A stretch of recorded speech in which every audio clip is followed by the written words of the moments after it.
Look. You see? The crepe myrtles are like blooming. It's like a blooming... It's a blooming crepe myrtle is what it is. It's a blooming crepe myrtle. Man, it's like real beautiful. Like this angle right here, how the building is right there and then the sky. I mean, it's like a really, in the shadow, this is like an awesome location for this tree. It's beautiful, man. And the people that take care of this tree do a really good job too.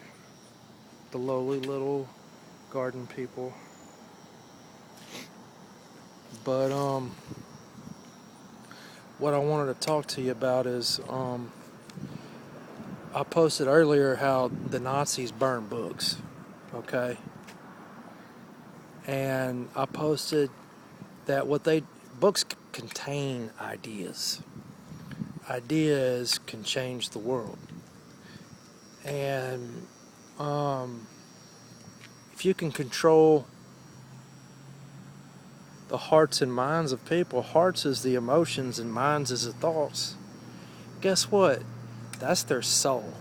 If you can have power over their soul, then guess what? You control them. And that's what the devil wants. So what they wanted to do is they want to get rid of any type of ideas and ideology and ways of thinking that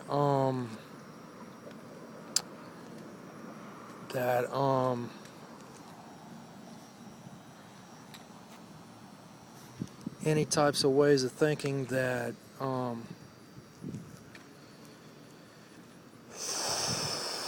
didn't agree with their ideology, their Nazi ideology, okay?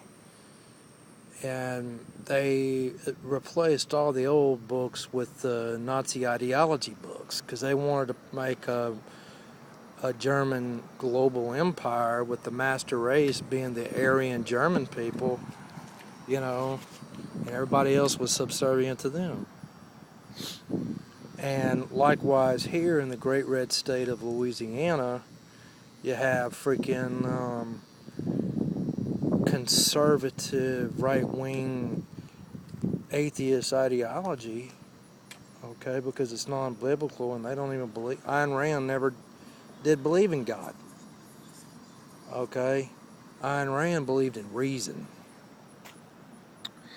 And the only way reason can be elevated to the status of a God or of God, what she was saying is that we're gods, really, because if reason is the most powerful force in the universe, then man himself is a god.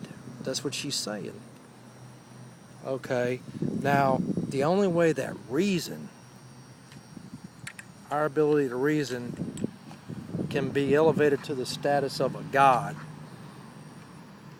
you have to make the assumption that our reasoning is omniscient,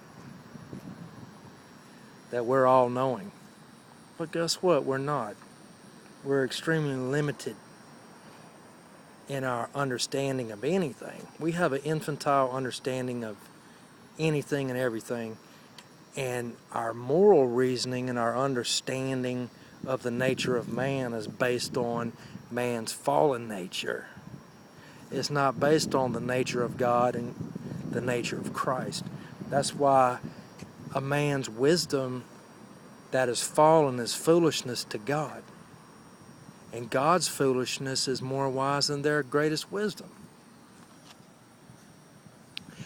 And it's a faulty, distorted understanding of the world and human beings.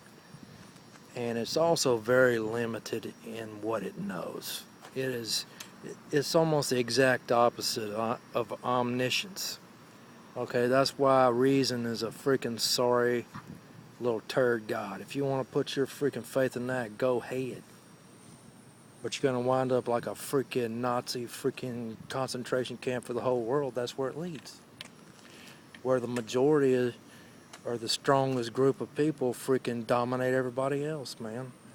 And what they say goes. Okay? And so, What I was also posting in my blogs, what I was also posting in my blogs earlier this week and last week, or maybe a few weeks ago, is that the New World Order, the reality of it already exists.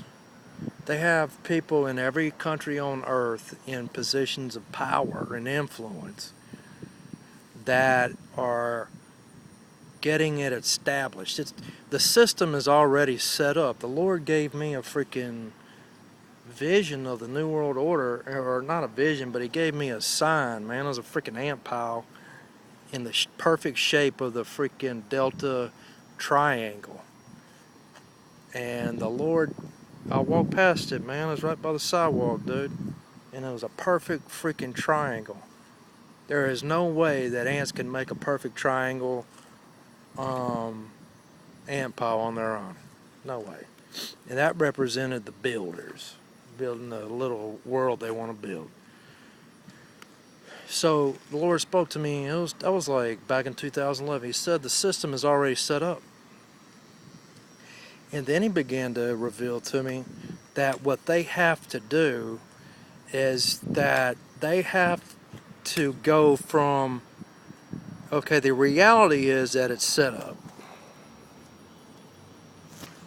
The reality is that the New World Order government and economic system and legal system, all that crap already exists, and the religious system too. It already exists. I mean, they're not, all it has, the religious part isn't in implementation yet, but it's set up. Okay, it's set up in other parts of the world too, I guess, I don't know. But what they're doing now is, and it varies to whatever nation there is. Some nations it's not set up, like Iran and North Korea, you know. I know those for sure are two holdouts, and that's why they're demonized, and the empire people want to go ahead and conquer them militarily because they can't infiltrate the government and subvert it away from the people to the empire. But what they need to do now is the generations coming up, they need to gradually indoctrinate them and change their way of thinking to where they will accept the New World Order, and so they can bring it, it's already set up, but they can bring our collective consciousness on this whole planet from the darkness of the illusion that it's still the old sovereign nation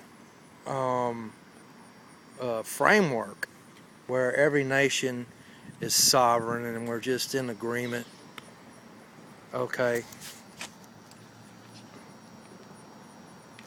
It's like the homeowner association. The homeowner association has a president and it has, you know, members in it and all that stuff. Okay, but the homeowners still have sovereignty over their own individual homes. Okay, the people in the homeowner, the officers of the homeowner association doesn't meddle in their personal affairs of their personal private property. They make the decisions of their own homes, you know what I'm saying? Okay, that's the way we think it is. The nations are like each individual home in the neighborhood. Okay, that's the way we think it is on the earth. All nations are sovereign and we're just neighbors, and we want to encourage our neighbors this way or that way, but they still do what they want to do within their own household. We have no power to tell them what to do or dictate to them what to do.